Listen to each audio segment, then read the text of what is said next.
What's going on, guys? Dave with Expedition Georgia. Today we have a quick build in the van. We're going to lay out some carpet.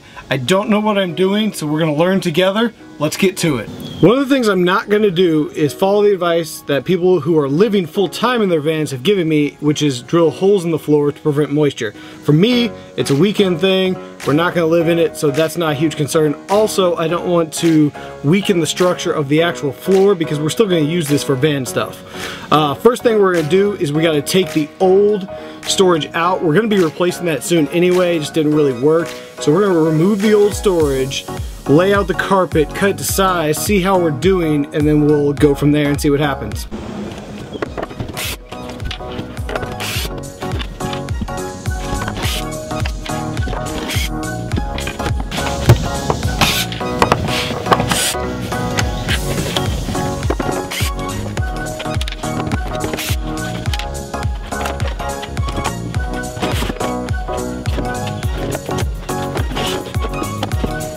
When we built this first setup, we knew that it might change, so what we did was we screwed in the sides, and then all of the little containers were held in by command strips so they were easy to remove later. So I've got the containers out, and now we're going to remove the command strips and move on to sizing the carpet.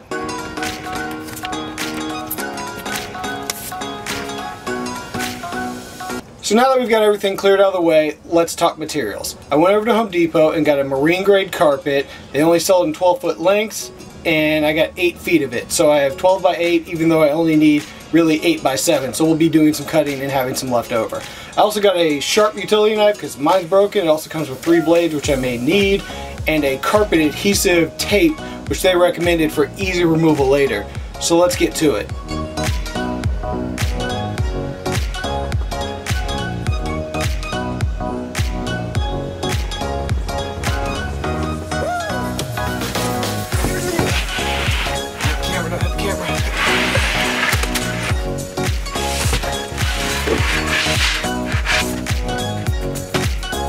So I've got the carpet rolled out here in the van just to get an approximate size. I am going to leave it a little bit long and tuck it under the edges just for a little extra security. So we're going to roll it out, cut it, and then tape it down. I think this is going to work.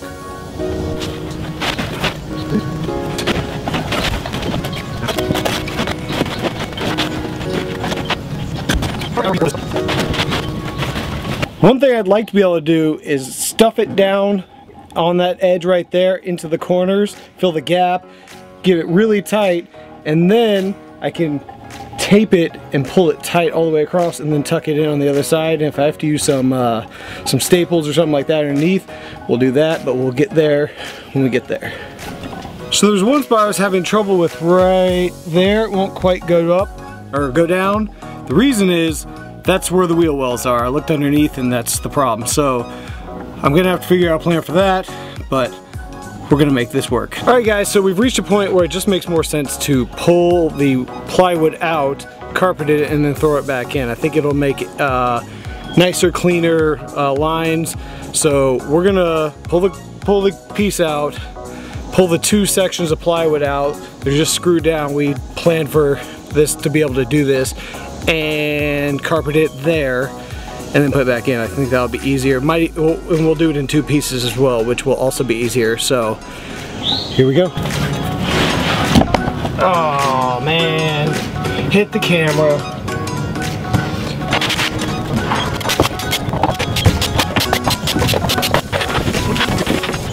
So this is also a good opportunity to talk about how this was built. Basically, we built 2 framed walls right there and there, put cross supports there, and then built a drawer on the front. These are actually tied in to the factory rear seat locations. So even this can be, 4 bolts, this whole thing will come out also. So we designed it to be really well made, but easily removable. Also, if we wanted to cut a hole in the floor at some point and add storage underneath there, we could do that as well. And then you can see back underneath that seat, I've got more storage facing towards the front. So we really wanted to make this thing really sturdy, really simple, but also very easy to remove if need be in a hurry like we did today. So I've laid the carpet out of the driveway face down and also put the pieces on the driveway face down. We're gonna make sure they fit, and then I'm gonna tape them up, and I'm gonna cut them to size as opposed to tucking them in like I was originally gonna do. Because of those wheel wells, I think this will give me a much better result.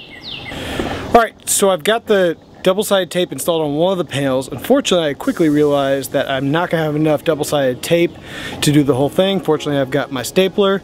The guy at Home Depot said I had enough. He was wrong. So, here we go. I'm gonna try one piece, figure out what I did wrong, and then do the second one better.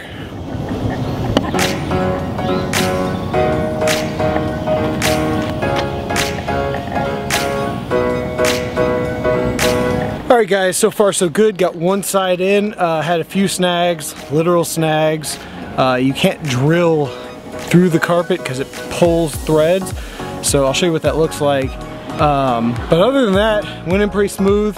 Couldn't find my original screw hole, so I had to shoot some new screws through. But other than that, so far so good. And pro tip, in Georgia in the summer, take a break halfway through. It's hot. So you see those lines, that's where I tried to drill.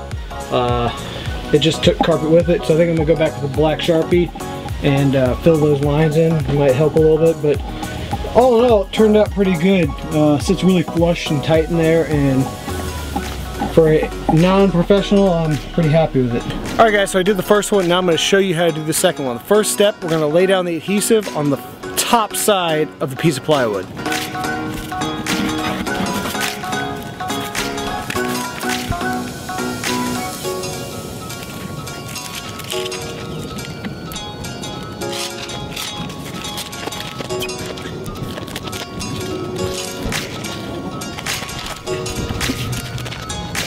So as I mentioned before, we're probably going to be coming up just a little bit short, and we did on the adhesive, but fortunately I've been stapling the crap out of this stuff, so it doesn't matter anyway. So the next step, we're going to peel off the other side of the double-sided tape, clean off the carpet on the bottom, put it on, and let's get to it.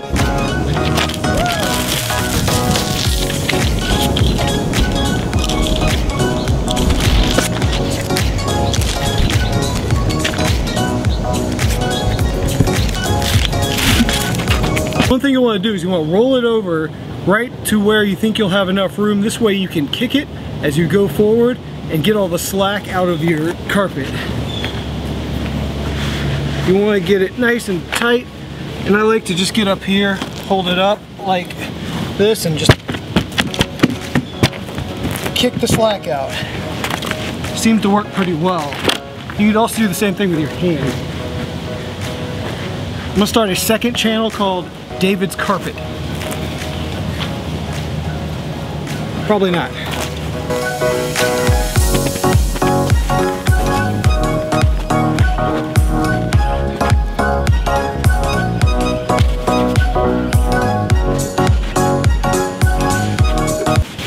Once you think you got all the air out, you do some push-ups.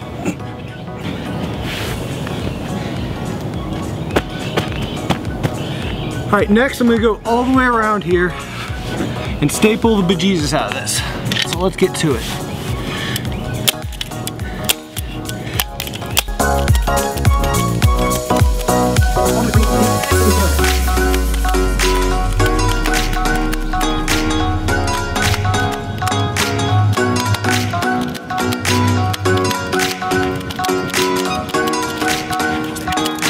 Once you get the outside, I just run a couple of rows down the middle. That way any air you missed will at least get stapled down.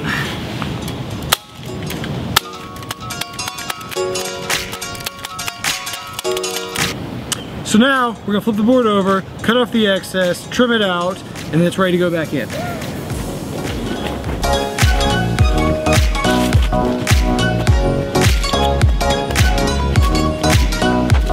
For my big long cuts, I'm going to use a utility knife. For my more precise cuts, I'm going to use a pair of scissors.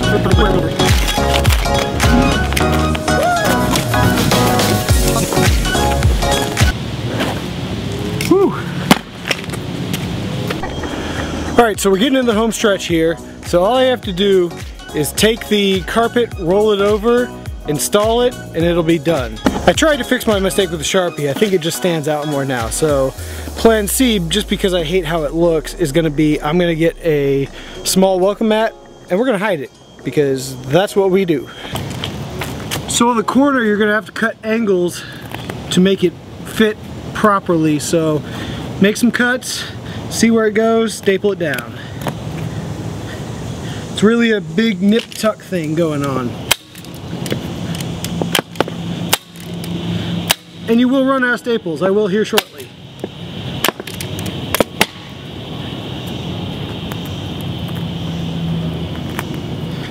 And these aren't as important because they won't be seen because they're in the back corner, but I want to make them as nice as I can.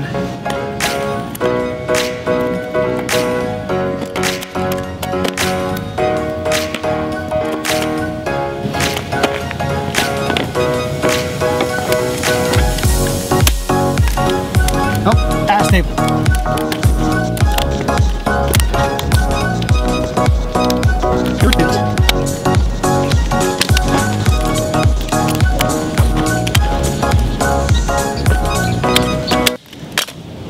Done. Alright guys, so I have finished. Definitely had some bumps along the road.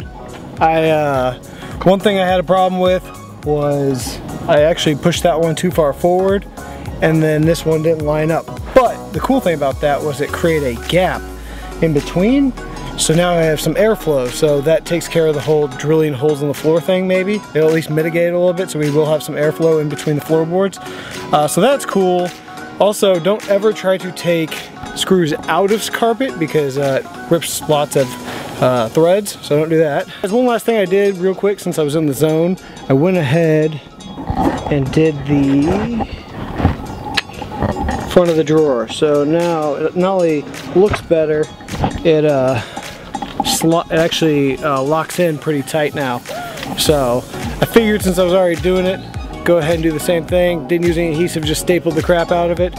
And I think it looks pretty good. Might throw some patches on there, you know, cover some staple holes, but looks good. So all in all, the project was probably about 50 bucks, so not bad. So thanks for watching, and we'll see you next time.